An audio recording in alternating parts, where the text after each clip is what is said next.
Ahora le toca el turno a un buen amigo, que yo creo que todos conocéis, a Tomás Cabello, catedrático de Zoología de la Universidad de Almería.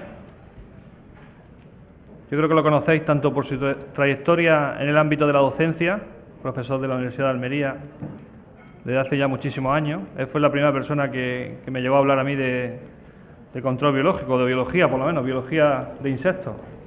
Profesor de la asignatura guía de entomología, que era una optativa en su momento.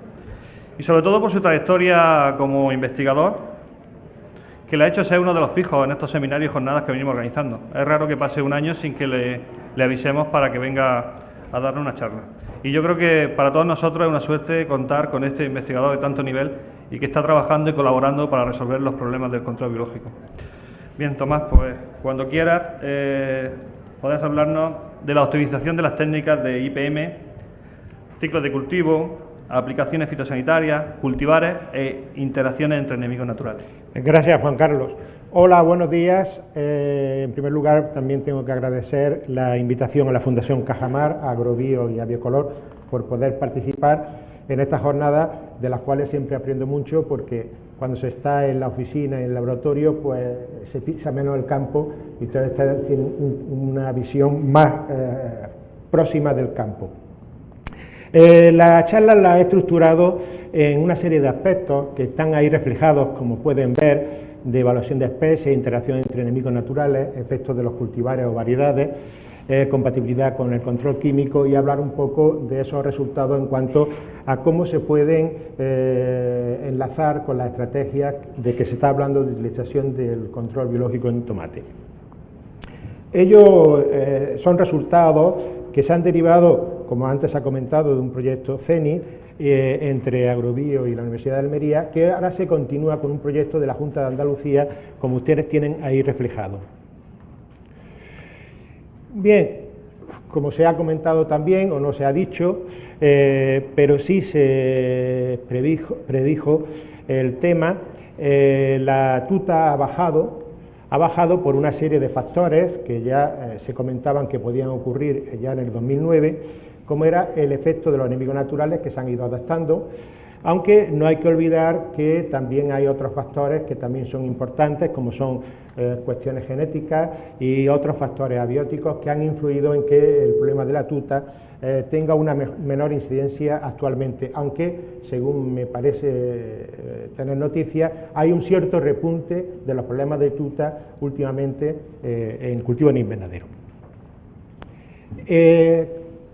El trabajo, que nos hemos centrado nosotros más en el caso de Tricorama, solamente comentarles que en la actualidad, como está ahí reflejado, tenemos 5 especies de Tricorama en 9 poblaciones que se mantienen en la Universidad de Almería. Aparte de Tricorama caeae, está Tricorama urquijoe, otra especie nueva que está a falta de describir, y hay otras 2 especies con 3 poblaciones que están en proceso de identificación. En estas especies las vamos también comprobando cómo se comportan con respecto al caso de tuta y otros lepidópteros.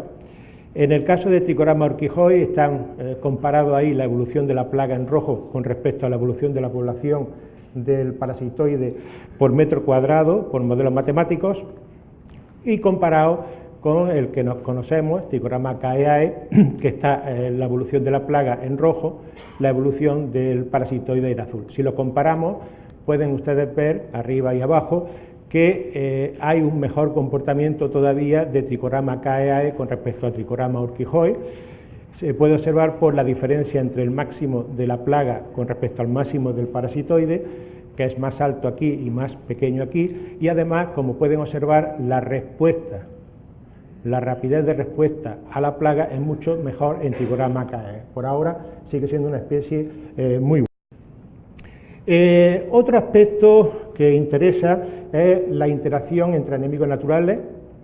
En el caso de Nesidocoris tenui, como quizás sepan ustedes, se trata de una especie paleotropical y por lo tanto es una especie invasora en Europa. Probablemente su origen esté en zonas tropicales de África, por eso se adapta también a condiciones de altas temperaturas y humedad relativa alta de los invernaderos, mucho más que Macrolophus, que es una especie autóctona y es más de cultivo al aire libre. Entonces, Recientemente se publicó un trabajo que viene al hilo de lo que estamos hablando en estas jornadas, que casi recuerda el chiste que ustedes saben del investigador y la araña, es decir, araña sin pata, araña sorda, ¿no? Porque se compara, en un caso en semicampo, altas poblaciones de Nesidocoris con valores medios de 1,3 individuos por hoja, con valores extremos entre 0,2 y 2, con solo huevos de tuta absoluta, en ausencia del otro presa, Bevisa tabasi, y entonces se encuentra que sueltas de Trichoderma acaeae no tienen efecto. Bien, como en ciencia todo es repetible y corroborable, pues lo hemos corroborado. Lo hemos corroborado en un ensayo similar, como ustedes ven, en semicampo, sin presencia de Nesidocoris, con presencia de Nesidocoris, y evidentemente no hemos encontrado que hay una reducción del porcentaje de parasitismo. ¿Por qué esa reducción del porcentaje de parasitismo? Nosotros tenemos unos valores más bajos de Nesidocoris, estamos hablando de 0,17 individuos por hoja, valores extremos entre 0,06 y 0,33, con respecto a los anteriores que eran 8 veces superiores. Esta reducción es porque hay una incompetencia intergremial, es decir, los huevos parasitados por tuta o el Trichoderma son depredados por Nesidocoris. Es decir, ese efecto también se ha sido observado en el caso de tomate, de algodonero al aire libre, en respecto a Orio insidioso, que es capaz de depredar hasta un 90% de huevos parasitados, en este caso por Trichoderma precioso. Claro, es que los huevos parasitados están más tiempo expuestos a que los huevos no parasitados.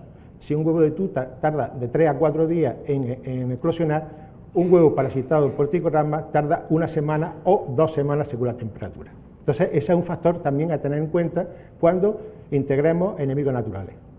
Que la integración puede ser beneficioso, caso Orio, Swirsky, o no ser beneficioso, ya que estamos ampliando cada vez más enemigos naturales.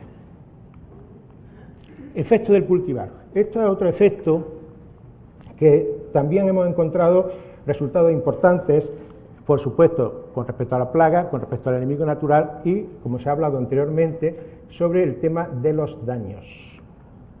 Sobre la plaga, bien, no incidir más, hay diferencias, ahí están representados estas variedades, Bernal, Realeza, Racimo, Tobiestar y Titi, en respecto a el número de huevos acumulados a lo largo del ciclo del cultivo y el número de larvas. El número de larvas, que está en punto suspensivo, fue menos importante porque quizás aquí en esta plaga lo que se ve es un efecto de antisenosis con respecto a los adultos, es decir, con la atracción de las hembras para ovipositar en una variedad u en otra. Eso está muy relacionado pues con las volátiles que desprendan cada variedad de tomate, que son diferentes de una de otra. Pero quizá el efecto más importante, y estos datos son de Agrobio, no son míos, luego veremos datos hechos por la UAL, es en el establecimiento de Nesidocoris. Este es un ensayo hecho de sueltas en semillero con distintas variedades y la primera establecimiento de Nesidocoris se ve influenciado por la variedad. Se puede observar que casos de variedades tipo Titi, Dorotea, Electro, presentan un peor establecimiento que el resto de variedades de tomate. Hay otra variedad, en el estudio que hizo Agrobio, la Sakura, en la cual sí se ve que el establecimiento no es malo, pero claro, es un establecimiento inicial que luego hay que ver si se mantiene. Esto quizá explique a lo mejor la falta de establecimiento o la problemática que existe en el caso de Nesidocoris con variedades tipo Cherry. En este caso, estudio sí es de la UAL, en el cual se estudió la evolución del... Perdón. Necesito un poco de agua.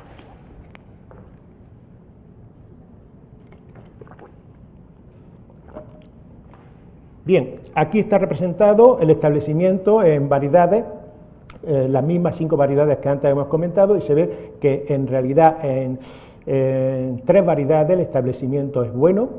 Esto es con suelta estándar en el invernadero. Hay otras variedades, por ejemplo el caso de Realeza en azul, en el que el establecimiento es más lento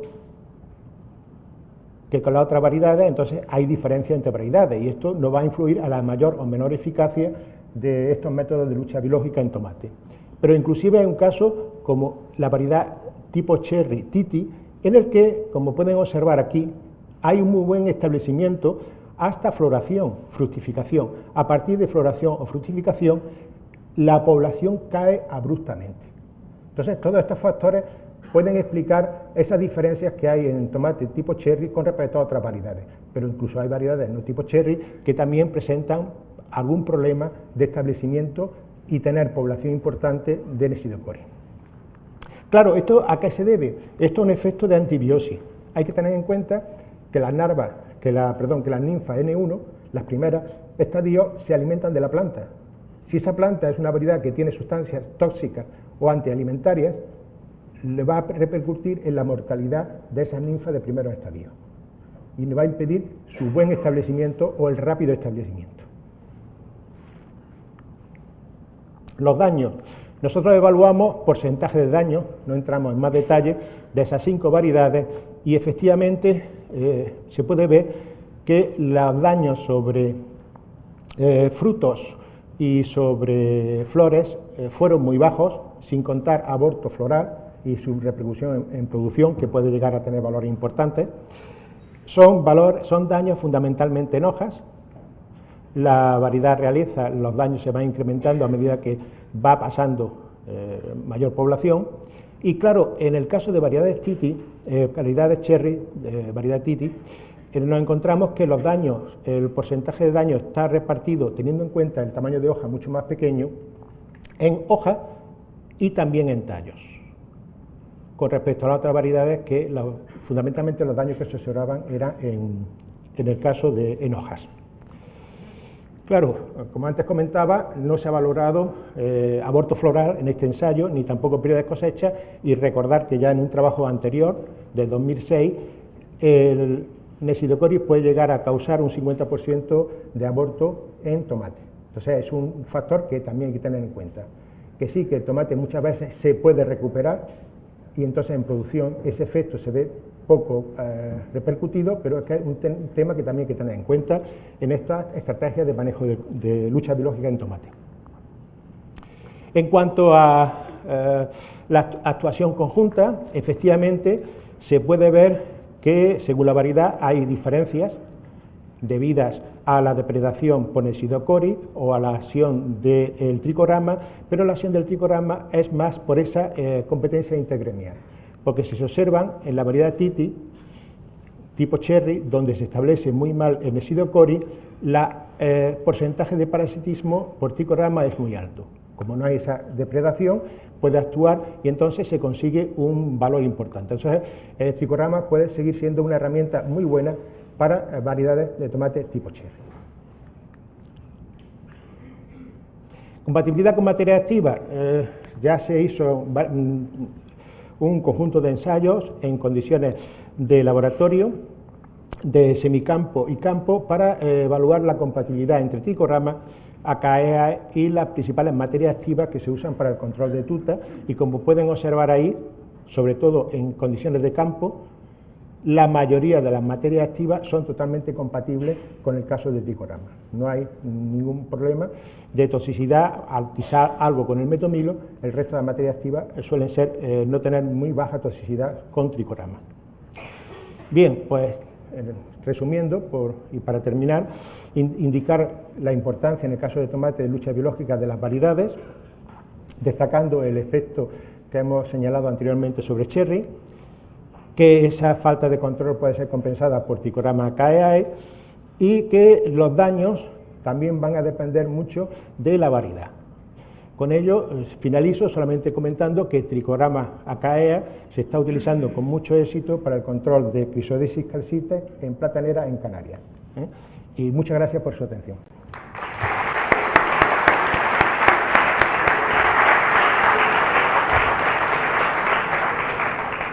Gracias, Tomás.